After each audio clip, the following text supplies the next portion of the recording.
This book, Maverick Jet Pants in the City of Quality, is set in 1999 in Rochester, New York, and the main character of the book is this kid named Nate, who is sort of this hardcore Buffalo Bills fan who hangs out at Applebee's all the time, and he spends a good portion of the book trying to figure out whether his best friend, who everyone calls Necro, is a domestic terrorist or just moving on with his life. So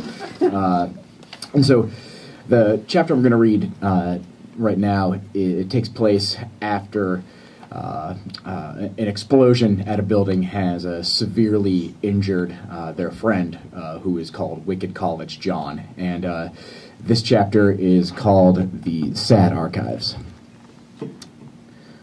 1, 1, 1, 1, 1, I go, whispering. 1, 1, 1, 1, like I'm pissed off, like I'm ready to punch myself in the face. I flip my bedroom pillow to the cooler side. I count sheep until the sheep melt into potatoes, and the potatoes stretch into pills, and the pills elongate into hospital stretchers. Because when the paramedics strapped down Wicked College John, one paramedic folded up the wheels of the gurney while the other slid it into the ambulance. When I'd always thought maybe the wheels folded on their own, or always imagined how what if they separated from the gurney and coasted away in a slow, infinite straight line that ignored gravity, the way a space shuttle peels from its tanks. And I figure out that I might be falling asleep, that tiredness is one only for now, and I'm finally no longer thinking about the zombie mint smell of the hospital waiting area, or whether or not it's weird that Necro really wanted to sleep in his own bed and drove us back to our cars instead of waiting there longer. But once the actual shape of my room appears through my closed eyelids, the sliding closet door with the Wheeze bumper sticker on it, or on my dresser, the Don Mattingly puppet I made from a milk carton in 3rd grade, my brain thinks, sleep has arrived. Then I realize I'm thinking this, and the stadium lights in my brain whoosh back on, and I jolt awake again, counting. So when I sit up and get my night eyes, I decide to forget about counting and focus really hard as a sleep portal on this little glass particle way off in my mind. Hold on. It's turning into something. I look at the light squeezing through the bottom of my bedroom door, as in, I can't remember if we always leave the hallway light on the whole night, or did Mom recently start leaving it on to make it look like we're awake when we're really asleep. Like when I was way younger. Sometimes I'd wake up around midnight. I could hear the dog whistle quiet noise from the living room's TV, and Real Dad through the air vent, watching Mr. Show, laughing angrily, like he was showing Mom that he really got the jokes. Or how, once, way even before that, when I decided to sneak out of my room, I could see Mom at the kitchen table, staring at a 4-pack of cigars she'd just bought, a hobby she'd taken up to one-up Real Dad's going to bug jar shows. But she threw up every time she smoked them. And Real Dad would pass out in the bathroom, some Popcorn Wiley album sounding like tinsel through his Discman headphones, a large bottle of Cantillon half full next to the sink, some issue of Preacher face down in his eczema foot bath. "Woman, thou hast betrayed me," he slurred into my shirt once when I shouldered him to the living room couch.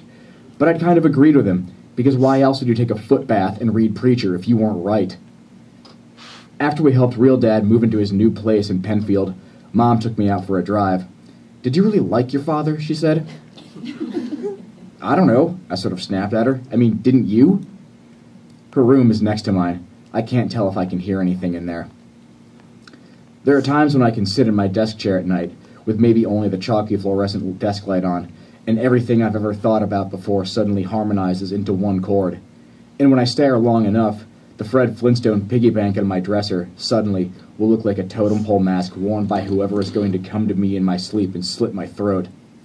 Or maybe this glass particle feeling I'm feeling is that feeling when you stay awake in your room until you're sure the rest of your friends, who went out without calling you, have gone to bed. So I start thinking that maybe the glass particle feeling is like those times at night after I closed my eyes long enough and I couldn't tell if I fell asleep. I'd open my eyes, and the light at the bottom of my door would be gone, and the dishwasher would be on, sloshing water like the inside of a dark mouth. And the thing is, I begin to understand this glass particle business more when I turn on CMF. Next to my bed, the red light from my radio's on switch stretches out a few shadows in the dark. CMF has been playing the same 8 songs in the exact same order between 4 and 5 a.m. for about 4 months. Def Leppard's Hysteria, the 5th song in the rotation, comes on, and during the outro, when the band coasts on the D chord, it gives me this stomach-level feeling, which made me stay in my room all night when I was 15, imagining girls who I liked moving out of town, until Lip Cheese, or whoever, called to tell me that Necro wanted to climb the high school roof that night. And the feeling I get, I realize, this stomach-level feeling is the same actual 15-year-old feeling, this basic intro to sad kind of thing. Not like a looking back kind of sad, like, oh, I remember those sad times. The feeling I get now, while hysteria ends, feels like I am actually in the present tense of being 15. Like there are different levels of being sad. 15-year-old sad, climbing on the school roof sad, DWIing it in one direction until gas runs out sad. They're still there, not gotten over, filed away. The sad archives, I'd probably call them. Here I am, still there. That's what this glass particle feeling is. The same way, when you dream, it can break your heart when someone forgets to bring a stapler to a funeral. But next scene, life is fine. But still, all the while, there's this voice in the back of everything you're dreaming. The kind of voice that, when I finally do fall asleep tonight, asks, like it's the beginning of an AM station politics debate, if franium hens can munter themselves. Thank you.